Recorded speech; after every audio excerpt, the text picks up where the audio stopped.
America के साथ भारत के रिश्तों की तल्खी का फायदा क्या पाकिस्तान उठा पाएगा? देखिए, अमेरिका के टेक्सास में 2019 में हाउडी मोदी कार्यक्रम में डोनाल्ड ट्रंप को लेकर प्रधानमंत्री नरेंद्र मोदी ने अब की बार ट्रंप सरकार का नारा दिया था। अगले साल जब ट्रंप भारत आए तो अहमदाबाद में उनके स्वागत में नमस्ते ट्रंप कार्यक्रम का भी आयोजित किया गया। एक्सपर्ट्स ने इसे दो नेताओं के बीच गर्मजोशी वाले रिश्तों के तौर पर देखा। साल 2024 में प्रधानमंत्री मोदी फिर से सत्ता में आए, उधर ट्रंप ने भी सत्ता में वापसी की। मीडिया में फिर दोनों नेताओं के रिश्तों के लेंस से भारत अमेरिका संबंधों को देखा जाने लगा। लेकिन पिछले लगभग 6 महीनों में ऐसा लगा कि दोनों नेताओं के बीच रिश्ते पहले जैसे नहीं रहे हैं। ट्रंप ने राष्ट्रपति बनने के बाद इस बार कई देशों पर टैरिफ यानी कि व्यापार शुल्क लगाने की घोषणा कर दी। ट्रंप का कहना है कि अमेरिकी बाजार में बाकी देशों से सामान सस्ते दामों पर आता है, जबकि अमेरिकी सामानों पर दूसरे देश ज्यादा शुल्क लगाते हैं, ज्यादा टैक्स लगाते हैं। हालांकि टैरिफ की घोषणा के बाद ट्रंप ने ट्रेड ट्रीटी व्यापार समझौते पर बात करने के लिए इन देशों को 90 दिनों की छूट दी है, यानी लगभग 3 महीने की छूट दी गई है। लेकिन 30 जुलाई को ट्रंप ने भारत पर 25% टैरिफ लगाने की घोषणा कर दी। इसके अलावा ट्रंप ने रूस से तेल खरीदने पर पेनाल्टी लगाने की भी बात कही है। भारत पर टैरिफ लगाने की घोषणा के कुछ ही देर बाद अमेरिका ने पाकिस्तान से एक समझौता भी कर लिया। अब अमेरिका ने पाकिस्तान के साथ वहां के तेल भंडारों को विकसित करने की बात कही है। दोनों देशों के बीच व्यापार समझौते भी हो चुके हैं। भारत अमेरिका समझौतों के साथ ही भारत के व्यापारिक रिश्तों पर सवाल उठ रहे हैं। रशिया से भारत के जो एनर्जी रिलेशंस हैं, ऊर्जा रिश्ते हैं, वो कितने इंपॉर्टेंट है? व्यापार शुल्क भारत के लिए कितना सीरियस है? भारत क्या राह अपना सकता है? अब प्रधानमंत्री मोदी की छवि पर इसका क्या असर होने वाला है? पाकिस्तान और अमेरिका के बीच हुआ तेल भंडार से जुड़ा समझौता भारत के लिए कितना मायने रखता है और भारत अमेरिका के बीच रिश्तों की इस दिशा को कैसे देखा जाना चाहिए? जब एक्सपर्ट से हमने बात की, सवाल किए, तो कई सवालों पर हमें जवाब मिले। और चर्चा में Indian council for research on international economic relations की विजिटिंग प्रोफेसर शॉन रे से भी बातचीत हुई, जो कि हिंदू बिजनेस लाइन की रेजिडेंट एडिटर भी हैं।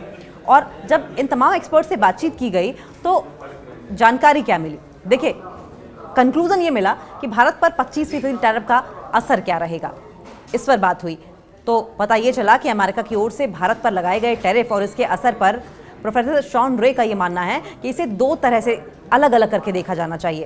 पहला short term, long term. Short term फायदे क्या होंगे, लॉन्ग टर्म फायदे क्या होंगे?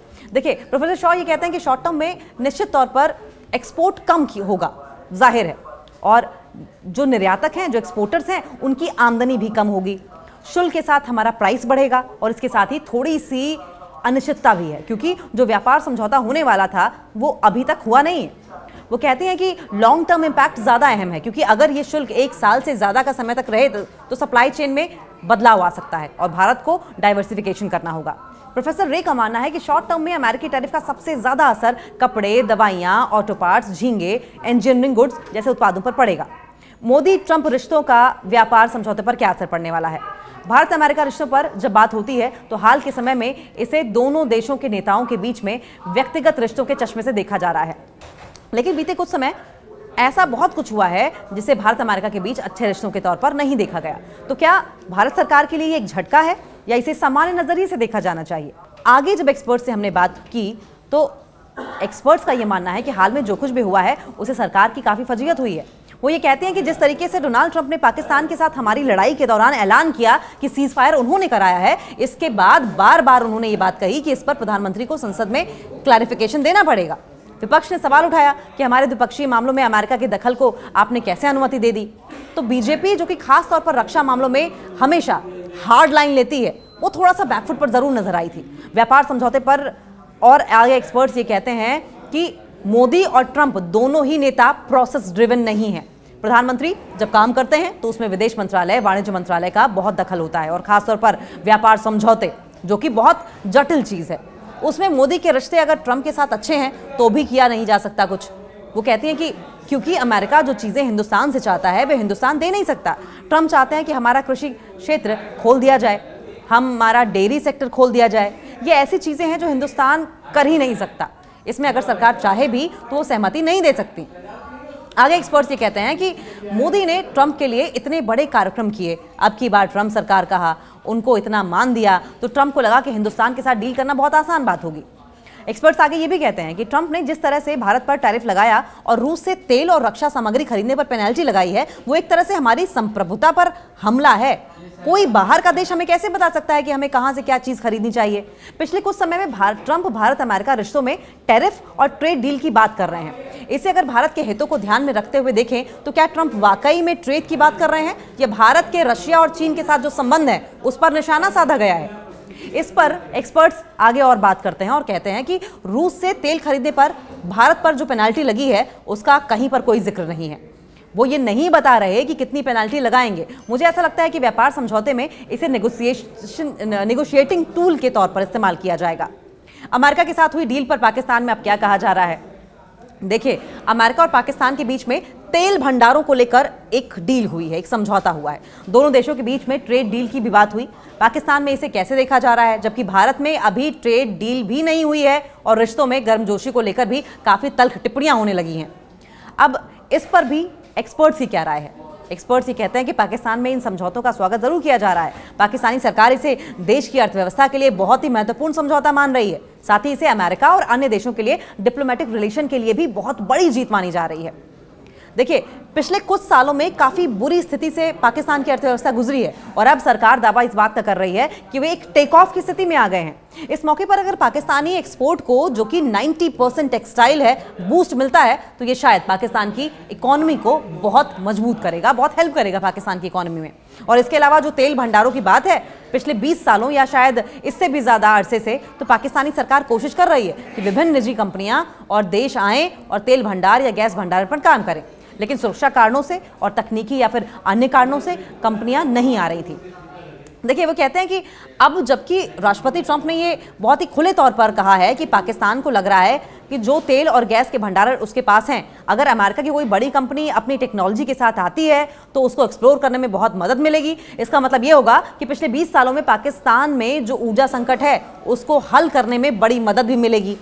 ये बड़ी अचीवमेंट होगी, ये बड़ी उपलब्धियां हैं जिन्हें सरकार मानती है कि ये बहुत मददगार साबित होंगी।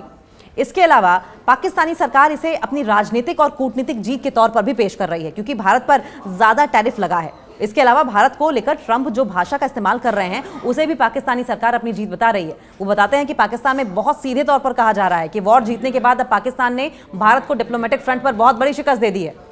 अब सवाल ये कि क्या पाकिस्तान के पास बड़े तेल के भंडार हैं? देखिए, अमेरिका पाकिस्तान के तेल भंडार को लेकर हुई डील पर इंडिपेंडेंट एनर्जी पॉलिसी इंस्टीट्यूट के चेयरमैन नरेंद्र तनेजा जी से जब न्यूज़ 18 ने बात की तब पता चला कि इस समझौते की सारी चीज़ें अभी तक सामने नहीं आई हैं। जब तक सामने नहीं आ जाती तब तक इसे डील करार नहीं देना चाहिए। वो ये कहते हैं कि अमेरिका में सरकारी तेल कंपनियां नहीं होती हैं, वहाँ पर सारी कंपनियां प्राइवेट हैं। तो किस कंपनी ने डील की है और कब की है, कोई जानकारी नहीं। जहाँ तक जानकारी है तो किसी कंपनी ने कोई डील नहीं की है। अमेरिकी राष्ट्रपति कहेंगे और कंपनियां पाकिस्तान आ जाएंगी, ऐसा अमेरिका में होता नहीं है। बहुत बड़ी बड़ी कंपनियां हैं। अमेरिकी सरकार अपने इरादे जाहिर कर सकती है कि पाकिस्तान जाकर काम करेंगे, लेकिन कंपनियां तभी जाएंगी जब उन्हें पहले से सुरक्षा हो। यानी कि ये बहुत क्लियर है कि अमेरिकी सरकार और कंपनियां दो अलग अलग एंटिटीज हैं। जरूरी नहीं कि अमेरिकी सरकार चाहे तो कंपनियां उठकर पाकिस्तान चली जाएं। कंपनियां इस बात को इंश्योर करेंगी, इस बात को पुख्ता करेंगी कि पाकिस्तान में उनकी सेफ्टी सिक्योरिटी है भी या नहीं है। और दूसरी बात यह है कि तेल के भंडार कहां मिले हैं। ट्रंप ने कहा कि बड़े तेल के भंडार हैं, तो ये कहां हैं और कितने बड़े हैं? देखिए, एक्सपर्ट्स ये भी कहते हैं कि जब तक ये बातें स्पष्ट नहीं हो जाती तो कोई भी कंपनी नहीं जाएगी वहां पर। वो ये भी कहते हैं कि पाकिस्तान कुछ समय से कह रहा है कि उसके पास गैस और तेल के बड़े भंडार हैं। ये तो तमाम सरकारें कहती हैं। म्यांमार और बांग्लादेश बहुत सालों से कह रहे हैं कि उनके पास बड़े भंडार हैं, लेकिन ये भंडार तब तक मान्य नहीं होते जब तक कि अंतर्राष्ट्रीय कंपनियां इसे प्रमाणित नहीं कर देती। ये कंपनियां वैज्ञानिक आधार पर प्रमाणित करती हैं कि पूरी दुनिया उस डेटा को देख सकती है, लेकिन अभी पाकिस्तान में ऐसा कुछ नहीं है। अब ये भी समझ लीजिए कि अगर भारत रशिया से तेल नहीं खरीदेगा तो इसका हिंदुस्तान पर क्या असर होगा। देखिए, एक्सपर्ट्स ये कहते हैं कि तेल की कीमत पूरी दुनिया में एक होती है, चाहे आप तेल का उत्पादन करते हो या फिर बड़े उपभोक्ता हों। ग्लोबल सप्लाई सिस्टम के हर रोज प्रतिदिन रूस का 50 लाख बैरल तेल आता है। सप्लाई सिस्टम में आने के बाद तेल की कोई राष्ट्रीयता नहीं होती। ट्रंप 50 लाख बैरल तेल का टारगेट करते हैं और कहते हैं कि भारत भी इसे ना खरीदे, चाइना भी इसे ना खरीदे। हालांकि नेटो का सदस्य तुर्की भी इसे खरीदता है और यूरोपीय संघ के तमाम सदस्य रशिया से तेल खरीदते हैं। मान लेते हैं कि भारत, चाइना या फिर कोई अन्य देश तेल नहीं खरीदते हैं तो 50 लाख बैरल तेल ग्लोबल सप्लाई सिस्टम से गायब हो जाएगा। इसका नतीजा ये होगा कि तेल की कीमतें तुरंत ऊपर चली जाएंगी। देखिए, एक्सपर्ट्स ये भी कह रहे हैं कि तेल की कीमतों का असर पूरी दुनिया की इकोनॉमी पर पड़ेगा। वो ये कहते हैं कि दुनिया का सबसे बड़ा तेल का उपभोक्ता अमेरिका है और ऐसी स्थिति में तेल की कीमतें बढ़ेंगी, अमेरिकी अर्थव्यवस्था को चोट पहुंचेगी, भारत की अर्थव्यवस्था को भी चोट पहुंचेगी। दरअसल पूरी ग्लोबल इकोनॉमी को चोट पहुंचेगी। एक्सपर्ट्स का ये कहना है कि भारत पहले रशिया से केवल 2% तेल खरीदता था। आज के समय में रशिया से तेल इसलिए खरीदा जा रहा है क्योंकि रशिया अच्छा डिस्काउंट देता है। एक्सपर्ट्स ये भी कहते हैं कि अमेरिका दुनिया का सबसे बड़ा तेल का उत्पादक है। अगर अमेरिका ऐसा डिस्काउंट भारत को देने लगा तो भारत की कंपनियां वहां से तेल खरीदने लगेंगी। भारत अमेरिका रिश्तों में ट्रंप का क्या असर है? देखिए, प्रधानमंत्री मोदी की डिप्लोमेसी, उनका व्यक्तित्व और उनसे जुड़ी हुई जो बातें बताई जाती हैं, अब भारत अमेरिका संबंधों में विश्लेषक, एक्सपर्ट्स तल्खी की बात कह रहे हैं और ये भी बातें हो रही हैं कि अगर इंस्टीट्यूशनल डिप्लोमेसी होती तो अलग होती। अंतर्राष्ट्रीय स्तर पर इसे कैसे देखा जा रहा है? इस पर जब यूके में जर्नलिस्ट से, एक्सपर्ट से बातचीत की गई तो उनका क्या कहना है? देखिए, वो ये कह रहे हैं कि भारत और अमेरिका के बीच में इंस्टीट्यूशनल स्तर पर गहरे रिश्ते जरूर हैं। इसे आगे बढ़ाने के लिए राजनेता अपने अपने फायदे के लिए इसका इस्तेमाल करते हैं। वो ये भी कहते हैं कि जब ट्रंप का पहला कार्यकाल था उस वक्त हाउडी मोदी जैसी चीज़ें हुई, चुनाव के समय इसका इस्तेमाल प्रधानमंत्री मोदी और ट्रंप दोनों ने किया और मीडिया एक गलती करता रहा और वो ये है कि दोनों देशों के शीर्ष नेताओं के बीच गहरे रिश्तों से दोनों देशों के रिश्तों का अनुमान लगाते रहा। यानी कि एक्सपर्ट्स का और मीडिया कर्मियों का यह मानना है कि ट्रंप और मोदी के बीच में रिश्ते अच्छे हैं, ना कि अमेरिका और हिंदुस्तान के बीच में। इस बात की गलतफहमी हो गई कि दोनों देशों के बीच में भी रिश्ते अच्छे हो रहे हैं। दोनों देशों के रिश्तों का अच्छे होने का अनुमान लगाया जाने लगा। बाइडेन का जो दौर था, उन्होंने प्रधानमंत्री मोदी को ज्यादा फायदा पहुंचाया। उन्होंने 2023 में मोदी को स्टेट विजिट दिया, जो कि ट्रंप ने कभी नहीं दिया, जबकि दोनों के बीच में इतनी गहरी दोस्ती बताई जा रही थी। मोदी के लिए रेड कार्पेट बिछाने वाले बाइडेन थे, ट्रंप नहीं थे। अब जब ट्रंप दोबारा सत्ता में आ गए हैं तो उन्हें मोदी जी की ज्यादा जरूरत नहीं है। एक्सपर्ट ये भी कहते हैं कि अमेरिका इस बात में विश्वास करता है कि जब आपसे हमें कोई फायदा है तभी हम आपको फायदा पहुंचा सकते हैं। ट्रंप ने कुछ देशों के साथ जो डील की है, सबसे कमिट करवाया है कि वे अमेरिका में निवेश करेंगे। ट्रंप को भारत से कुछ भी नहीं मिल रहा है। व्यक्तिगत स्तर पर अगर देखें तो दोनों देशों के रिश्तों में ट्रंप बाधा पहुंचा रहे हैं। वो ये कहते हैं कि ये हो सकता है कि कुछ महीनों के लिए भारत को दिक्कत आए। अभी ट्रंप के 3.5 साल बाकी हैं। मुझे ऐसा लगता है कि अभी पीएम मोदी सोच रहे होंगे कि ये समय हम निकाल दे, इसके लिए सब्र चाहिए। कई लोग ये भी मान रहे हैं कि ये जो दौर चल रहा है, इसे खत्म होने के बाद दोनों देशों के बीच में रिश्ते सामान्य हो जाएंगे और गहरे भी हो सकता है हो जाएं।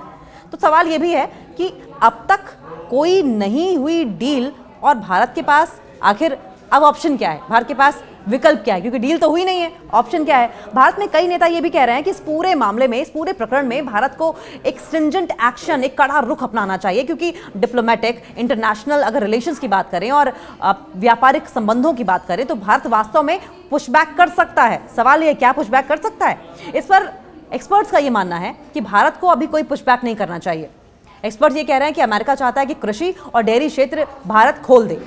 हमने यूके के साथ भी समझौता किया है, हमने ये क्षेत्र नहीं खोले हैं। भारत अमेरिका को 18% निर्यात करता है, जो कि काफ़ी है। तो अभी हमें वेट एंड वॉच की स्थिति में होना चाहिए। एक्सपर्ट्स ये भी कहते हैं कि पहले तो हमें देखना चाहिए कि डील में किन बातों पर सहमति बनती है, फिर आगे के कदम उठाने चाहिए।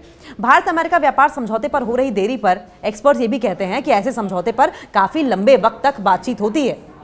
ये भी बताते हैं कि यूके के साथ हमने 3 साल तक बात की और उसके बाद जाकर समझौता किया है, यानी कि अमेरिका के साथ भी टाइम लेना चाहिए। यूरोपियन यूनियन के साथ हम 10 साल से ज़्यादा समय से बात कर रहे हैं। ये समझौते बहुत अलग किस्म के होते हैं। कुछ सामान आप निर्यात करना चाहते हैं, कुछ हम करना चाहते हैं। डील ना हो पाने का कारण है कि दोनों पक्षों की मांगें पूरी नहीं हो पा रही हैं। उनकी भी कुछ घरेलू मजबूरियां हैं और हमारी भी। देखिए, पिछले कुछ सालों से ये भी कहा जा रहा है कि भारत ने बिल्कुल ही न्यूट्रल रुख अपनाया हुआ है और वो अपना न्यूट्रल रुख अपनाए हुए चलता चला जा रहा है। खासतौर पर रशिया और चीन के संदर्भ में मौजूदा ट्रंप प्रशासन को ये बिल्कुल भी अच्छा नहीं लग रहा है कि वो बिल्कुल न्यूट्रल स्टैंड के साथ इंडिया चल रहा है। तो क्या ट्रेड के बहाने भारत पर निशाना साधा जा रहा है? देखिए, एक्सपर्ट्स ये कह रहे हैं कि जब बाइडेन थे तब भी भारत के ऊपर दबाव था कि रूस की निंदा करे। अमेरिका ही नहीं, पश्चिम के सभी देश भारत से इस बात के लिए मायूस हैं कि भारत ने रशिया की निंदा नहीं की, बल्कि भारत के साथ रशिया के रिश्ते और भी गहरे होते जा रहे हैं। रशिया से सस्ते दामों पर भारत का तेल खरीदना भी उन्हें पसंद नहीं आ रहा है। एक्सपर्ट्स का मानना है कि पश्चिमी देशों में भारत से नाराजगी है। उनका मानना है कि अगर भारत रशिया की निंदा नहीं करता है और यूक्रेन के साथ नहीं है तो इसका मतलब है कि भारत न्यूट्रल नहीं है। एक्सपर्ट्स कहते हैं कि ट्रंप रशिया और पुतिन की तारीफ कर रहे थे। वेस्टर्न कंट्रीज परेशान थी कि ये क्या हो रहा है। अब पुतिन से ट्रंप मायूस हैं क्योंकि वो सीज फायर करना चाहते थे और वो हो नहीं पाया। एक्सपर्ट्स ये कह रहे हैं कि ट्रंप चाह रहे हैं कि भारत भी पुतिन पर दबाव डालें। वो कहते हैं कि अगर रशिया और यूक्रेन के बीच में सीज फायर हो जाता है तो ट्रंप फिर से पुतिन की तारीफ करने लगेंगे और भारत के साथ अगर रशिया के अच्छे संबंध बरकरार हैं तो उन्हें कोई फर्क नहीं पड़ेगा। लेकिन जो दूसरे यूरोपीय देश हैं वे बिल्कुल न्यूट्रल हैं। वे शुरू से कहते ही चले आ रहे हैं कि भारत का ये रवैया जो है वो सही नहीं है। एक्सपर्ट्स ये भी मानते हैं कि इंटरनेशनल लेवल पर भारत का कद थोड़ा कम जरूर होता हुआ दिखाई दे रहा है। खासकर पिछले 2 साल में लग रहा था कि भारत अंतर्राष्ट्रीय स्तर पर उठ रहा है, उसमें भारत का कद थोड़ा छोटा कंपैरेटिवली जो बातें हो रही थी उसके हुआ है। पाकिस्तान के साथ स्ट्रगल या संघर्ष में भी ये देखा गया कि भारत के पक्ष में अगर हम वेस्टर्न कंट्रीज की बात करें तो सीधे तौर पर कोई नहीं आया था। इससे भारत को मायूसी जरूर हुई थी।